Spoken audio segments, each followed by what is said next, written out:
dari beberapa waktu yang lalu muncul dispute yang sedang terjadi adalah dispute antara saat ini lah yang terlapor dokumennya ke kami itu 63 klien Mbak. Dispute 63 klien. Ini catatan yang dokumennya udah kita terima ya Mbak ya. Karena untuk dispute ini kita tetap verifikasi gitu ya. Mengenai investasi mereka di pasar modal, kurang lebih seperti itu kronologisnya. Kenapa hal ini disampaikan ke Joska? Karena ya memang yang saya bilang kemarin, kami punya satu SOP dalam komunikasi, seringkali berbicara on behalf pihak ketiga, sehingga sangat engage dengan klien, sehingga terjadi kesalahpahaman bahwasanya ya Joska itu adalah pihak-pihak ketiga tersebut, ya kan. Dalam hal ini baik itu broker, baik itu insurance agent dan seterusnya.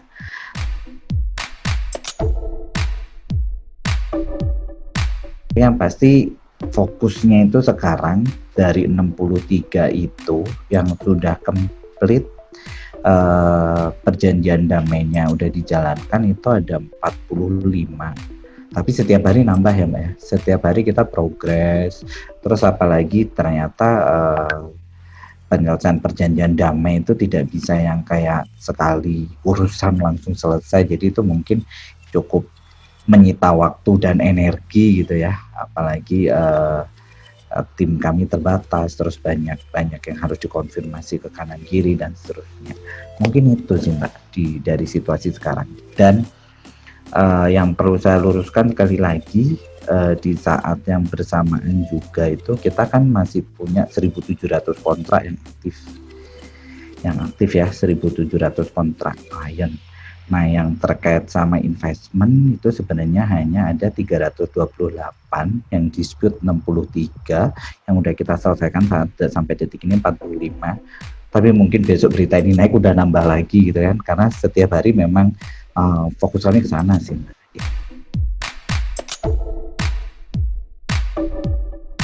Mungkin saya perlu luruskan juga, servicingnya Joska itu untuk advisory kan ada kurang lebih ada 10 ya, ada manajemen cash flow, ada manajemen insurance, ada yang terkait dengan tax, ada yang untuk UMKM, ya ada beberapa, ada yang debt structuring. Jadi dari 1.700 itu memang sebagian besar adalah produk-produk non investment. Jadi ya itu kan juga kita masih punya tanggung jawab kontrak ya, existing untuk kita kerjakan.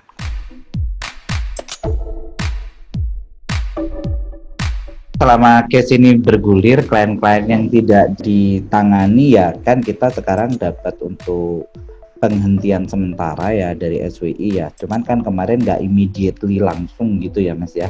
Ada proses sekitar 1-2 minggu di awal ya, kita komunikasi sama mereka dan seterusnya. Nah itu juga reaksinya mereka tuh beragam. Ada yang posisinya netral, ada yang menunggu, ada yang mensupport. Karena mungkin kebetulan mereka memang tidak dispute dan tidak ada urusan dengan investment ya. Nah, tapi sepertinya ya Mas, gimana kita tetap harus menjalankan dulu kewajiban sama mereka sampai kontraknya selesai sih. Kurang lebih seperti itu.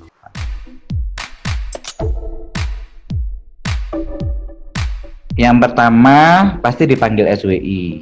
Baru 1 kali dipanggil SWI.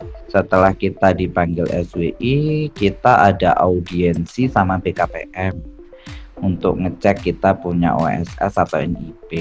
Mungkin beberapa waktu lalu sudah saya sampaikan ya bahwasanya Joska itu punya 3 izin.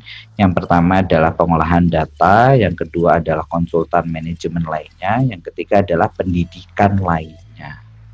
Itu. Terus tanggal 6 Agustus kita ada audiensi dengan DPM 3 OJK mengenai izin ya. Dari situ hasil audiensinya yang pertama adalah Joska tidak memerlukan izin sebagai penasihat investasi seperti disarankan SWI karena tidak menjual produk-produk efek. Namun bila Joska ingin menjual produk-produk efek, ada dua izin yang ditawarkan. Yang pertama adalah izin terkait sama aport dan atau penjual reksadana dan seterusnya. Yang ketiga adalah izin terkait dengan penasihat investasi. Nah, penasihat investasi itu sendiri kan bukan hanya izin secara badan, izin secara individu juga dilakukan. Nah, dalam hal ini karena kita menyampaikan nih dari 2018 kita punya klien kan 4.500. Secara year to date kontrak kita ada 1.700 ya. Yang terkait dengan investment di pasar modal ada 328. Dan dalam hal ini kan memang Joska tidak punya akses sama sekali ke klien ya, baik dari klien maupun dari sisi sekuritas, karena yang punya akses adalah broker ya kan, sales sekuritas langsung. Jadi berdasarkan temuan-temuan kemarin, hasil audiensi dari OJK DPM 3, kita direkomendasikan untuk tidak perlu mengurus izin, tapi juga kita harus stay away dalam hal mungkin merekomendasikan atau menjual produk pasar modal, kurang lebih seperti itu. Nah, terus yang terakhir kita memang ada pemeriksaan dari Bareskrim. Tapi pemeriksaan Bareskrim itu masih dalam sifatnya kita dimintain keterangan saja, baru 1 kali.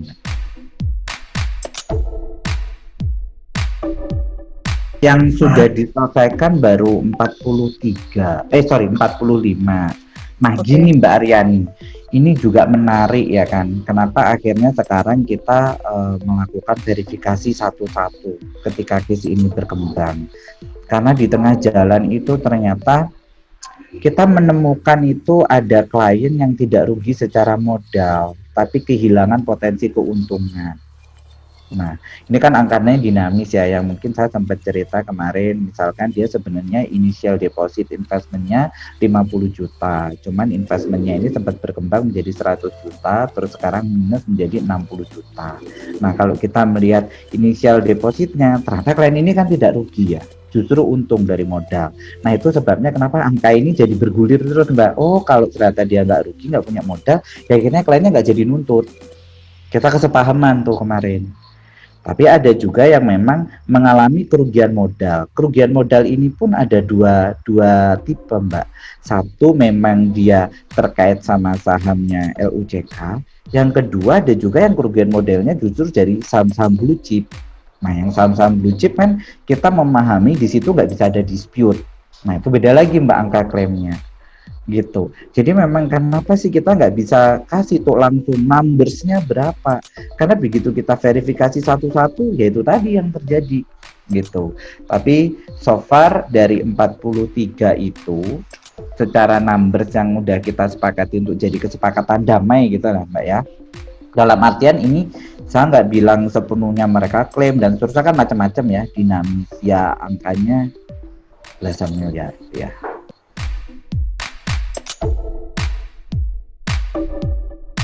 Sekali lagi saya tidak bisa bertindak sebagai Joska untuk penyelesaian kemarin, karena kan mungkin kalau kita ulang kronologisnya ya, kalau secara Joska kita kan tidak menerima dana nasabah sama sekali ya kan on behalf account-nya di tempat nasabah, terus kita tidak juga mengoperate transaksi sama sekali, karena yang operate seperti pernyataan dari Philip, yang operate adalah sales dari sekuritas kan Philip udah menyatakan bahwasannya memang tidak ada pihak ketiga, apalagi institusi bisa dikasih akses ada. Nah, jadi yang kita selesaikan ke nasabah ini tadi macam-macam ya sama mereka, yang bisa mencapai ke pengertian ya akhirnya oh ya sudah Mas, saya paham risiko market, sudah selesai gitu kan. Ada juga nasabah-nasabah yang bisa menerima toleransi kerugian. Jadi begitu kita cek portofolionya, oh portfolionya itu ternyata minusnya 20%. Oh iya ya Mas, ya masih lebih bagus ya dari IHSG ya. Ya sudah Mas, nggak apa-apa kalau gitu. Tapi ada juga memang yang ngotot ya kan. Mereka minta diselesaikan semuanya tuh, semua modal yang mereka pernah setor, walaupun itu beli saham lain mereka rugi pun mereka nggak mau, itu juga terjadi hal-hal seperti itu. Nah, yang pasti kita mencari jalan tengah sih masing-masing orang itu. Sangat custom sih Mbak. Setiap orang itu sangat custom karena case-nya memang berbeda-beda. Case-nya itu tergantung dari case klien itu sendiri, terus kemudian yang kedua tergantung dari risk tolerance klien itu masing-masing juga, dan tingkat pemahamannya klien itu masing-masing.